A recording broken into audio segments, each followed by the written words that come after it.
बिस्मिल्लाहिर्रहमानिर्रहीम। अस्सलाम वालेकुम नाजरीन, मैं जवाद यूसुफ और आप सबको अपने ऑफिशियल चैनल में खुश आमदीद कहता हूं। नाजरीन, तुर्की ने इसराइल और अमेरिका पर बिजलियां गिरा दी हैं। इसराइल ने एक धमकी दी, लेकिन उस धमकी का जो जवाब दिया गया 24 से 48 घंटों के अंदर नाजायज रियासत को सफ़े हस्ती से मिटा दिया जाएगा। ये धमकी देने की देर थी, अपनी मिलिट्री पावर दिखाने की देर थी। नाजरीन, अमरीकी सदर डोनाल्ड ट्रंप भी तुर्की के कदमों में आगे रहे। उन्होंने कहा आपको क्या चाहिए हमसे? F-35 चाहिए, हम F-35 देंगे। आपको F-10 के इंजन चाहिए, F-10 के इंजन भी देंगे। आपको हम इतना कुछ देंगे कि आप खुश हो जाएंगे। मैं खुद जाऊंगा उर्दगान से मिलने, रजब तैयब उर्दगान से मिलने। डोनाल्ड ट्रंप अब खुद तुर्किया जाने वाले हैं। तुर्किया ने अपनी फौजों को तैयार कर दी है और पेशकदमी शुरू हो चुकी है। मिस्र की फौजें तैयार है और नाज़रीन, अब एक अलायंस हमने आपको बताया था, वो अलायंस तैयार हो चुका है ग्रेटर इजराइल के प्लान में रुकावट डालने के लिए। सिर्फ यही नहीं, बल्कि जो नाजायज रियासत है उनके बेटे के लिए भी बहुत बुरी खबरें हैं। और वो बुरी खबर सबसे पहले ये है कि पाकिस्तानी हुदूद क्रॉस करने की कोशिश की गई। भारतीय जहाज ने पाकिस्तानी फिजाई हुदूद की खिलाफ वर्जी करने की कोशिश की, लेकिन चूंकि वो मुसाफिर तैयारा था, दैट इज द रीजन फौरी तौर पर JF-17 थंडर पाकिस्तानी शाहीनों ने फजा में बुलंद किए, J-10C फिजा में बुलंद हुए और उसके बाद भारतीय जहाज को दुम दबाकर भागना पड़ा अपनी एयर स्पेस में। सेकंड्स के अंदर नाज़रीन, शाहीनों ने अपनी फिजाओं का दिफा किया और भारत को एक पैगाम दे दिया कि हम जाग रहे हैं, खबरदार। जो हमारी तरफ देखने की भी कोशिश की। दरअसल एयर स्पेस बंद है तो बड़ी तकलीफ हो रही है। भारतीय जनरल्स रो रहे हैं। तसव्वुर करें, भारतीय जनरल्स क्यों रो रहे हैं, किस बात पर रो रहे हैं, आगे चलकर नाज़रीन हम आपको बताएंगे। बड़ी इंपॉर्टेंट बात है ये, वीडियो एंड तक देखिएगा। और इसके साथ साथ नाज़रीन, जो भारत के लिए एक और बुरी खबर है, भारत में इस वक्त जितनी तनकीद की जा रही है नरेंद्र मोदी पर, वो तनकीद आप सोच भी नहीं सकते। क्यों? एक भारतीय पायलट के मुंह से निकल गया हमारे पास 32 राफेल है। 32 राफेल। फिर कहते नहीं नहीं, हमारे पास तो 36 राफेल है।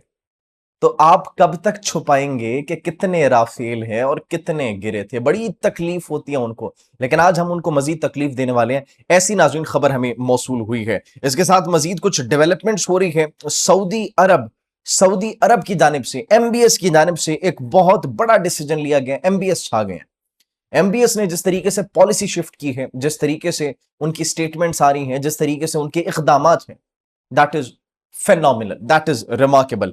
सिर्फ यही नहीं, बल्कि इसके साथ साथ नाज़रीन, जो जनूबी लबनान है, जहां पर इजरायली फोर्सेस ने कुछ इलाकों पर कब्जा किया था, अब वहां से भी वो भागेंगे। पछाड़ कर रख दिया नाजायज रियासत को। और पाकिस्तान की जो धमकी थी वो काम कर गई है। पाकिस्तान ने जो वार्निंग जारी की थी कि अगर इस मर्तबा जंगबंदी को सबूताज करने की कोशिश की गई तो फिर हम मैदान जंग में उतर जाएंगे, क्योंकि हमारे पास अब और कोई ऑप्शन नहीं बचा। हमारी बस हो चुकी है। हम जंगबंदी चाहते हैं, मुज़ाकरात चाहते हैं कि दुनिया अमन से रहे, लेकिन अगर बार बार अमन को खराब करने की कोशिश की जा रही है तो इस मर्तबा फिर एक ही मर्तबा नाजायज रियासत को जो है हम उनसे निमट लेंगे, उनका खात्मा कर देंगे। That is very clear. तो अब जनूबी लबनान से भी नाजरीन एक बहुत बड़ी डेवलपमेंट है, वहां से पीछे हटने का ऐलान किया गया। तो इन तमाम तर खबरों पर आज हम बात करेंगे। सबसे पहले नाजरीन आपको हम बताते हैं कि भारतीय एयरफोर्स की जानिब से, उनके पायलट की जानिब से एक वीडियो बयान दिया जाता है। वो क्या कहते हैं? वो कहते हैं कि हमारे पास राफेल तैयारे मौजूद हैं, ये रिमार्केबल राफेल तैयारे हैं, इनकी जितनी तारीफ की जाए वो कम है और ये जंग में बड़े कारगर साबित होते हैं। On the other hand, comment section में जाहिर सी बात है मीम्स बन रही थी, हंसा जा रहा था कि अच्छा वाकई में ये मई की जंग में ये कहां पर थे अगर इनकी इतनी अच्छी परफॉर्मेंस है।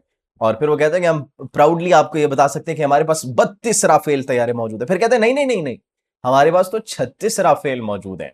तो 4 राफेल तो हमारे शाहीनों का शिकार बने थे, चूंकि शिकारी शाहीन है हमारे, और उन्होंने बड़े अच्छे तरीके से शिकार किया था। They hunted down the Rafales. और मजीद क्या क्या हंट डाउन किया था वो आप जाकर देख सकते हैं। नूर खान एयरबेस को तबाह करने की बात की जा रही थी, ये तो आप सबको पता है। तो नूर खान एयरबेस जिसको आपने तबाह किया था, ईरानी प्रेसिडेंट मसूद पज़ेश्कियान उसी तबाहशुदा बेस पर आए थे। देखी थी आपने तस्वीर? उम्मीद करते हैं कि इन्होंने देखी होगी। इसके साथ साथ नाज़रीन, जो भारतीय फिजाइया है और भारतीय जो तैयारे हैं उनके, उन्होंने उन पर तो हमने एक्चुअली अपनी एयर स्पेस बंद की हुई है। तो उन्होंने पाकिस्तान की फिजाई हदूद की खिलाफ वर्जी करने की कोशिश की, एयर स्पेस इस्तेमाल करने की कोशिश की। फौरी तौर पर पाकिस्तान एयरफोर्स के लड़ाका तैयारे एक्टिव होते हैं और उनको दुम दबाकर भागने पर मजबूर कर देते हैं, कल्टी मार के वो भाग जाते हैं। तो ये हमारी एयरफोर्स इतनी रेडी है, इतनी तैयार है। That was just a message. भारतीय जनरल्स, अब भारतीय जनरल्स क्यों रो रहे हैं नाज़रीन? तसव्वुर करें, भारतीय जनरल्स इसलिए रो रहे हैं कि पाकिस्तान ने पूरी दुनिया को वर्ल्ड वॉर 3 से बचाया है। पाकिस्तान ने पूरी दुनिया को आलमी जंग से बचा दिया है। पूरी दुनिया पाकिस्तान की तारीफ कर रही है। हम क्यों नहीं तारीफ कर रहे? हम क्यों नहीं एक्नॉलेज कर रहे? भारत कह रहे, ये भारतीय फॉर्मर जनरल का नाज़रीन ये बयान मौजूद है। वो कहते हैं हम क्यों एक्नॉलेज नहीं कर रहे कि पाकिस्तान ने ये रोल प्ले किया मीडिएशन का।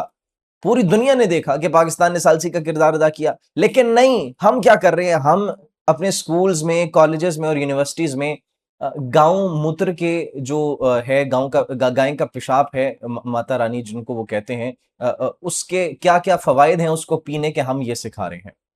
तो जस्ट इमेजिन, भारतीय फॉर्मर जनरल ये बयान दे रहे हैं कि पूरी दुनिया एक्नॉलेज कर रही है पाकिस्तान के रोल को, और हम कॉलेजेस में, यूनिवर्सिटीज में, स्कूल्स में ये सिखा रहे हैं कि जो गांव मूत्र है उसके क्या फवायद हैं। ठीक है, आप यही करते रहे। खैर, आगे चलकर आपको बताएं नाज़रीन कि डोनाल्ड ट्रंप भी तुर्किया के कदमों में आ गिरे हैं। वो कैसे? एक वार्निंग दी जाती है तुर्किया को, किसकी जानिब से? तुर्किया की, इसराइल की जानिब से कहा जाता है कि ऐसी ऐसी टेक्नोलॉजी मौजूद है, नाजायज रियासत ये कहती है तुर्किया को कि ऐसी ऐसी उनके पास टेक्नोलॉजी मौजूद है कि कोई भी नहीं जानता, और अब ये भी हमारे लिए एक खतरा है। तो उसके बाद फिर तुर्किया का रिस्पॉन्स आता है। तुर्किया ये कहता है कि आप कभी गेस कर भी नहीं सकते हमारे पास क्या कुछ मौजूद है, ऐसी ऐसी बलाएं मौजूद है।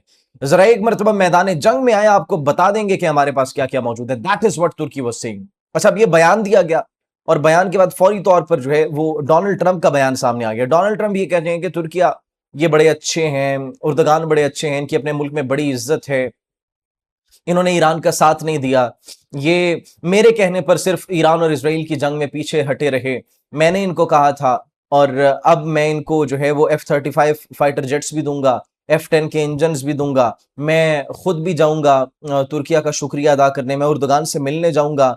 ये नेटो का मेंबर है, बहुत से लोग कहते हैं कि ये नेटो का मेंबर नहीं है, लेकिन ये नेटो के अच्छे और हकीकी मेंबर है। मुझे नेटो ने मायूस किया, लेकिन तुर्किया ने मायूस नहीं किया, और मैं इन्हें खुश कर दूंगा।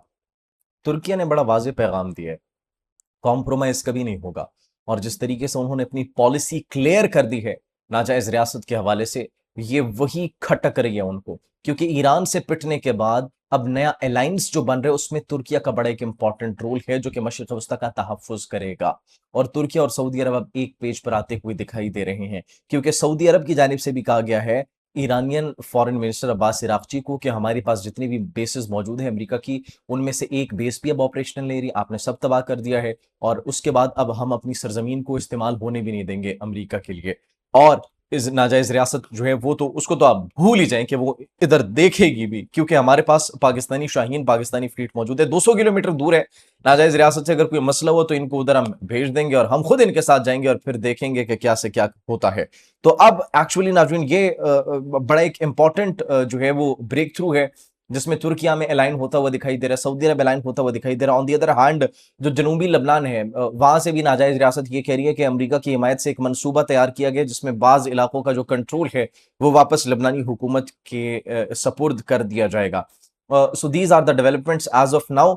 ये तमाम तर जो है वो खबरें मौसूल हो रही है। इसके साथ साथ सऊदी अरब जो है वो बड़ा एक स्ट्रॉन्ग मेंबर मुस्लिम अलायंस का बनता हुआ दिखाई दे रहा है, और तुर्किया के साथ साथ जो है उनकी कॉपरेशन भी नजर आ रही है, कोऑर्डिनेशन भी नजर आ रही है। इस अलायंस के अंदर हम देखें, तुर्किया है, सऊदी अरब है, मिस्र है, कतर है, पाकिस्तान है, और फिर इसके साथ साथ जो है वो ईरान भी अब इसमें शामिल होता हुआ दिखाई दे रहा है। These were the developments as of now. जैसे कोई नाज़रीन मजीद खबर आती है, कोई मजीद डेवलपमेंट आती है, आपकी खिदमत में हाजिर होंगे। तब तक के लिए मुझे इजाज़त दीजिए। कमेंट सेक्शन में अपनी कीमती राय से ज़रूर आगाह कीजिएगा। अल्लाह निगहबान।